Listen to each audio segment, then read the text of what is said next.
মুক্তিপদ কবিতাটি রবীন্দ্রনাথ ঠাকুরের খেয়া কাব্যগ্রন্থের অন্তর্গত ও পরে সেটি গীতাঞ্জলিতে স্থান পায়। অপূর্ণতার দুঃখের প্রহরে মানব জীবনে কখনো টাকা রূপে পরম ঈশ্বরের দর্শন মিললেও যাবে বিদ্রোহ, স্বার্থপরতা ও আত্মনিবেদনের ভীরুতায় মানব জীবনের চরম পূর্ণতা প্রাপ্তি ঘটে না। ক্ষুদ্র আগে থেকে বৃহৎ আমের উত্তরণ বাধা পায়।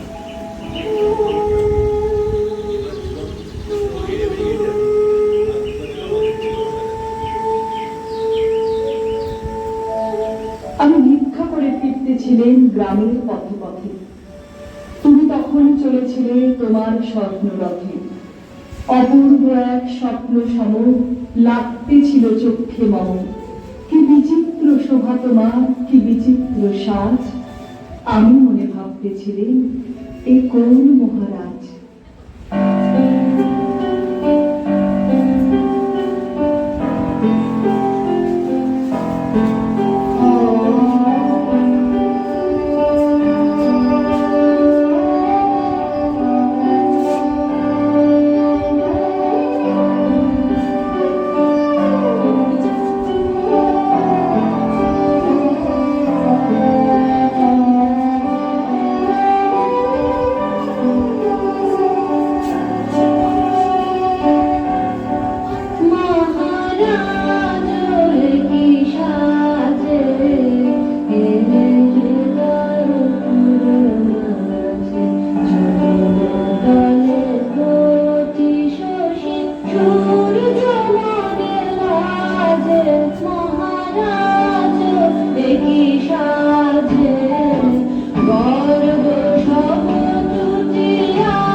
আজি শুভক্ষণে রাত পোহালো, ভেবেছিলেন তবে আজ আমাদের দ্বারে দ্বারে ফিরতে নাহি হবে। বাহির হতে নাহি হতে কাহার দেখা পেলেন পথে, চলিতে রথ ধনু ধান্য ছড়াবে দুই ধারে, মুঠা মুঠা কুড়িয়ে নেব নেব ভারে ভারে।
সহসা রথ থেমে গেল আমার কাছে এসে, আমার মুখ পানে চেয়ে নামলে তুমি হেসে।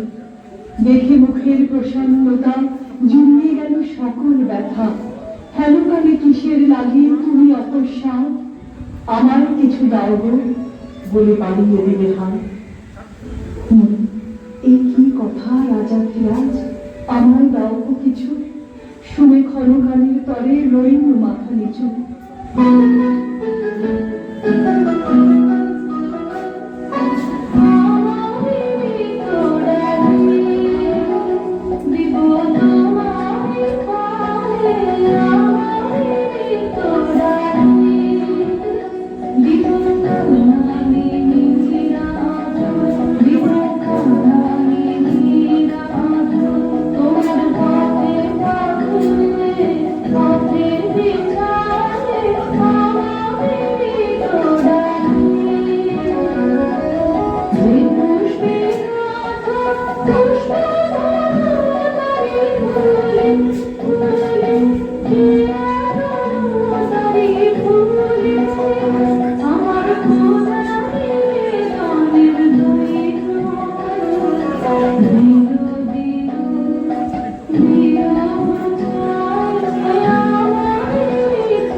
প্রবঞ্চনা, ঝুলি হতে দিলেন তুলে একটি ছোট কণা।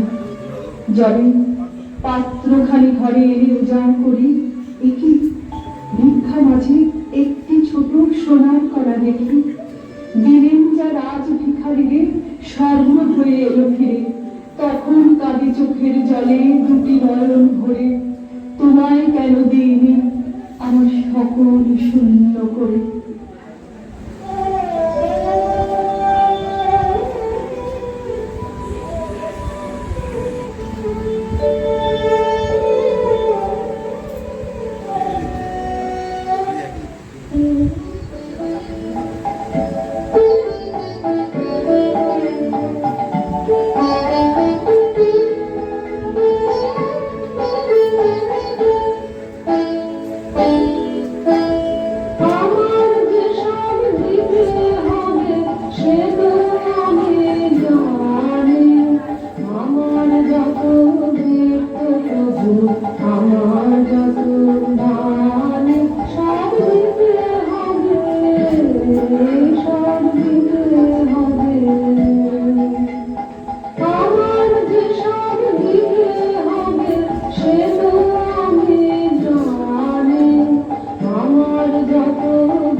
तुम्हारी आलोना